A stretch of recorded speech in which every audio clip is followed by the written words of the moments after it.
ایرانی پارلیمنٹ کے اسپیکر محمد باقر کالیباف کا کہنا ہے کہ سوئٹزرلینڈ مذاکرات میں 12 ارب ڈالر کے منجمد اثاثوں کے اجراء کے لیے دستخط کو حتمی شکل دے دی گئی۔ اسپیکر محمد باقر کالیباف نے اپنے بیان میں کہا کہ ابنائے حرمز میں جہازوں کی آمد و رفت پر رابطے کا نظام قائم کرنے پر اتفاق کیا ہے۔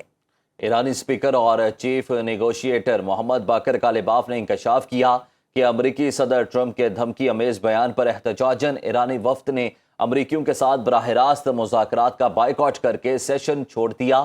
کالیباف کے مطابق ایران نے امریکی وفد کے ساتھ کسی بھی فوٹو سیشن یا مشترکہ فریم کو مسترد کیا، تاہم پاکستانی اور قطری ثالثوں کے ذریعے غیر مستقیم پیغامات کے تبادلے پر آمادگی ظاہر کی، جس کے بعد پاکستان نے اور قطر نے اس عمل کو جاری رکھا۔ انہوں نے مزید کہا کہ اسرائیل اس امن عمل کو تباہ کرنا چاہتا ہے کیونکہ اسے اس میں اپنی موت نظر آ رہی ہے۔ اپنے دورے پر اندرونی تنقید کا جواب دیتے ہوئے انہوں نے واضح کیا کہ اگر وہ سوئٹزرلینڈ نہ جاتے تو لیبنان میں معصوم مسلمانوں کا مزید خون بہتا، اس لیے یہ سفارتی مشن انسانی جانیں بچانے کے لیے ناگزیر تھا۔ قطری وزیراعظم نے دعویٰ کیا کہ مفاہمتی یادداشت پر دستخط کے بعد ہم اب جنگ کے خاتمے کی پوزیشن میں آ گئے۔ قطری وزیراعظم شیخ محمد بن عبد الرحمن نے الجزیرہ ٹی وی کو دیے گئے اپنے حالیہ انٹرویو میں انکشاف کیا کہ امریکہ اور ایران کے درمیان ہونے والا یہ ابتدائی معاہدہ دراصل پاکستانی شراکت داری کی بھرپور اور انتھک کوششوں کا نتیجہ ہے، جس نے علاقائی اور عالمی حمایت کے ذریعے مذاکرات کے لیے سازگار ماحول پیدا کیا۔ انہوں نے واضح کیا کہ اس مفاہمتی یادداشت کا بنیادی مقصد جاری جنگ کا فوری خاتمہ اور مستقبل کے مذاکرات کے لیے ایک مضبوط بنیاد فراہم کرنا ہے، جس کے اگلے مراحل میں ایرانی جوہری پروگرام، آبنائے حرمز کی صورتحال اور مجموعی علاقائی سلامتی جیسے کلیدی امور پر تفصیلی بات چیت کی جائے گی۔ اسرائیل کو امریکہ اور ایران کے درمیان لبنان سے متعلق نئی مفاہمتوں پر شدید تحفظات لاحق ہو گئے ہیں۔ امریکی نیوز ویب سائٹ ایکزیوس نے اسرائیلی ذرائع کا حوالہ دیتے ہوئے رپورٹ کیا ہے کہ واشنگٹن اور تہران کے درمیان حالیہ مذاکرات اور مفاہمتی یادداشت کے بعد اسرائیل کو خدشہ ہے کہ لبنان میں ایران اور حزب اللہ کے اثر و رسوخ کو عملی طور پر تسلیم کیا جا رہا ہے، جبکہ اسرائیل کی کارروائیوں کی آزادی محدود ہو سکتی ہے۔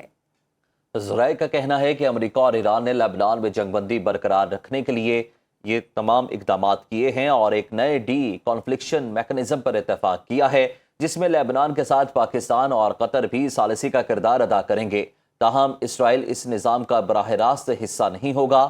رپورٹ کے مطابق اسرائیلی وزیراعظم نیتن کو خاص طور پر لبنان سے متعلق شکوں پر تشویش ہے اور انہوں نے اپنے قریبی ساتھی رون ڈرمر کو امریکی حکام سے رابطے کی ہدایت بھی دی ہے۔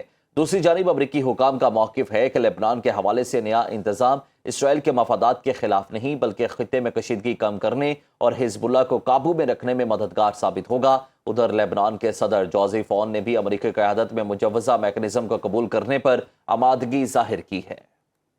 امریکہ نے سوئٹزرلینڈ مذاکرات کے بعد ایران کو خام تیل اور پیٹرو کیمیکل مصنوعات کی ترسیل کی اجازت دے دی۔ امریکہ نے ایران کے لیے جنرل لائسنس بھی جاری کر دیا۔ امریکی وزیر خزانہ نے سوشل میڈیا پر جاری پیغام میں کہا کہ ایرانی تیل اور پیٹرو کیمیکل پابندیاں عارضی طور پر اٹھا رہے ہیں۔ پابندیوں میں عارضی ریلیف کا فیصلہ سوئٹزرلینڈ میں مذاکرات کے بعد کیا۔ امریکی محکمہ خزانہ کے مطابق لائسنس ایرانی خام تیل اور پیٹرو کیمیکل مصنوعات کی پیداوار اور ترسیل کی اجازت دیتا ہے۔ لائسنس کے تحت ایران کو خام تیل کی ترسیل اور فروخت کی اجازت 21 اگست 2026 تک ہوگی۔ امریکی محکمہ خزانہ کے مطابق لائسنس کے تحت ایرانی خام تیل، پیٹرو کیمیکل اور پیٹرولیم مصنوعات کی امریکہ میں درآمد کی اجازت بھی ہوگی۔